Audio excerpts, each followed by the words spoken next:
What's good, Panther Nation? It's your boy Myron McRae, aka Tornado McRae, across the scours of the internet, here with another episode of Panther Pride TV, your one-stop shop for all your Panther notifications and Panther obligations. Not gonna waste y'all time, not gonna hold y'all up too long, so we got to get into this docket right away. And the first thing I want to talk about is Jalen Walker the consensus pick for us with the number 8 overall pick?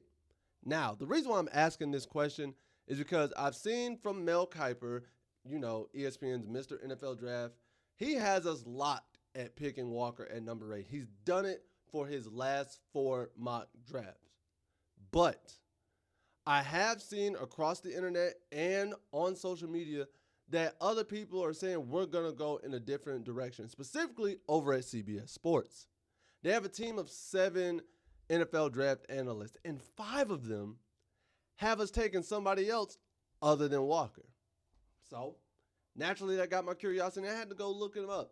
And here's what each analyst has us picking with the 8th overall pick. Ryan Wilson has us picking Mike Green, the edge rusher out of Marshall. Chris Trapasso has us picking Will Johnson, the cornerback from Michigan. Kyle Stackpole has us picking Mekhi Williams, the edge rusher from Georgia. Garrett Podell has us picking Teteroa McMillan, the wide receiver out of Arizona. And Pete Prisco has us picking Colston Loveland, the tight end from Michigan. So, as y'all can see, right there, 3 of those 5 are defensive choices. And honestly, I agree going in that direction. And I will say this, I'm more inclined to add one of those edge rushers, if we don't get Walker, over the cornerback in Johnson. And the reason why I'm like that is because of the simple fact that our secondary and our pass defense was better last year than our front 7 and our rush defense. So it makes sense to address the rush defense with an edge rusher and fulfill that front 7 the way we've done this offseason and add a diamond of a piece from the draft to complete it. I like that direction. I'm okay with that. And plus, numbers actually suggest when you get down to those 2 edge rushers, numbers would say that the pick we would go would actually be Mike Green as opposed to Mekhi Williams. And here's why. Last season, in their last college seasons alone, Mike Green, he had 81 total tackles, 38 of them were solo, and he had 17 sacks. As opposed to Mekhi Williams over there at Georgia, he had 21 total tackles, 15 solo, and 5 sacks. So when you're looking at the numbers, it's like, oh man, it's night and day. Green was out here putting in that work. Green was doing his thing. But, come on, y'all. We're smart. We understand this. We got to take this into account. Green did play at Marshall, and that's no shade to Marshall. Please, Marshall, if you have affiliations to Marshall, don't take that out on me. I'm not shading them. But he played at Marshall as opposed to Williams playing over at Georgia. And we know Georgia knows how to produce D linemen. If you don't know, go look at the last Super Bowl that just happened between the Eagles and Kansas City. That whole line is D linemen from Georgia. Come on now. So it makes sense to go with a product from Georgia, and I would be inclined to pick Williams over Green, but Green's not a bad choice either. Now, on the other hand, if we go offensive, if we go that route, I actually like McMillan. He's 6'5", 215. He would be the biggest body receiver we have on the team, and now that gives us 2 monster-sized receivers to pair along with him and Leggett to give Bryce. So it's basically, hey, you got 2 monsters on the outside.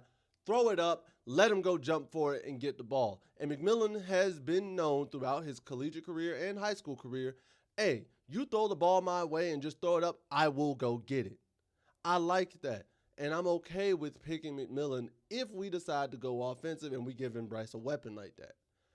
What I don't agree with is Prisco saying that we would take Colston Loveland. And the reason why I say that is if we go tight end and Tyler Warren is there, I would be fuming if we chose Loveland over Tyler Warren. Tyler Warren's right there. He's the best tight end in the draft. If we decide as a franchise that we're going to go tight end, which we have a really stacked tight end room as it is right now, but it's possible. You never know. If we go that route and you have Warren and Colston there, go ahead.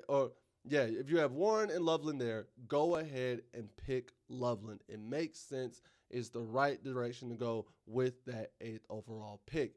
I honestly don't see why we would go anywhere else.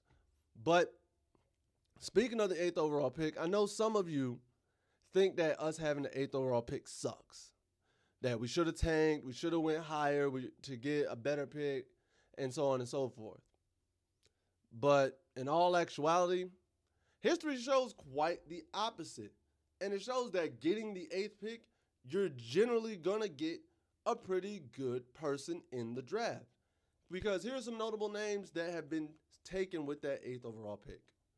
Ronnie Lott, Bijan Robinson, Roquan Smith, Tavon Austin, D'Angelo Hill, Ryan Tannehill, Roy Williams, the free safety, not the receiver, and Plexico Burress. That's just a few names that have been taken at the 8th overall spot. And then our franchise alone, we've had the 8th overall pick 4 times. Who did we take with that 8th overall pick? For some of you who may not know. 2021, J.C. Horn. 2017, Christian McCaffrey. 2003, Jordan Gross. And 1996, Tim Biaka Batuka. 3 of those gentlemen ended up being Pro Bowlers on our team. Gross, McCaffrey, Horn. So it's safe to assume that whoever we pick with this 8th overall pick, we're getting a talented individual. We're going to have a staple on our team, and we're going to be fine. We're going to be okay, and we're going to be moving in the right direction. So don't get too hyped up on the fact that we're picking 8th. There's still room. We're still okay, and we're still going to be in a good position to have a great draft. And speaking of staples, the last thing I do want to talk to y'all about today is the presence of Rico Dowdle. Man, oh man, oh man. I really, really loved this signing.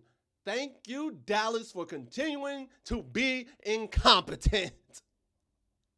Thank you, Dallas, for continuing to be an incompetent franchise that doesn't know how to manage your players, because thanks to you, we just scooped up another 1,000-yard receiver. Not a 1,000-yard receiver, a 1,000-yard rusher. I apologize for that, but I'm just so excited. The fact that we have another 1,000-yard running back coming into the backfield to go with Chuba is phenomenal. And we all know Chuba did an amazing job last year. There is nothing that could take away from the fact that he was still able to be a 1,000-yard rusher with the season we were having. Bro, you got to commend him. You got to commend him. And in my mind, it is my firm belief that adding Rico only helps to that. One, it alleviates the load that Chuba doesn't have to carry, but now teams have to account for both of them. Teams have to account for both of them in the backfield, potentially even at the same time. And when I see this pairing of Dowdle and Hubbard, I am getting very reminiscent of D'Angelo Williams and Jonathan Stewart.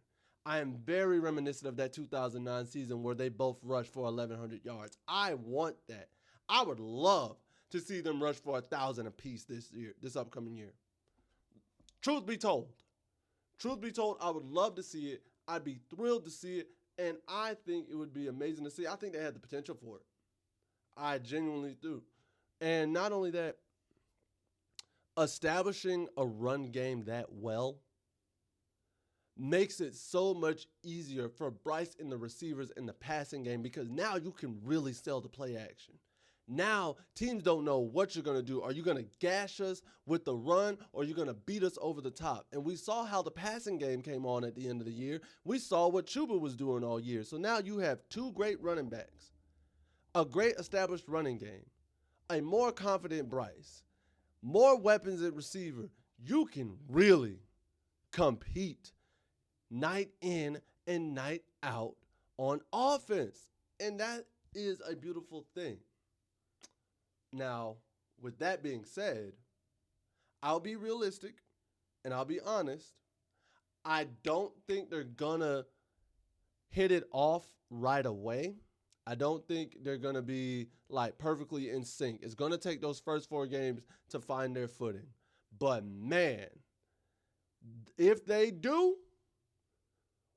oh my God, we have the ingredients for such a destructive and dominant 2-headed monster like we did back in the day. It's going to be amazing, bro.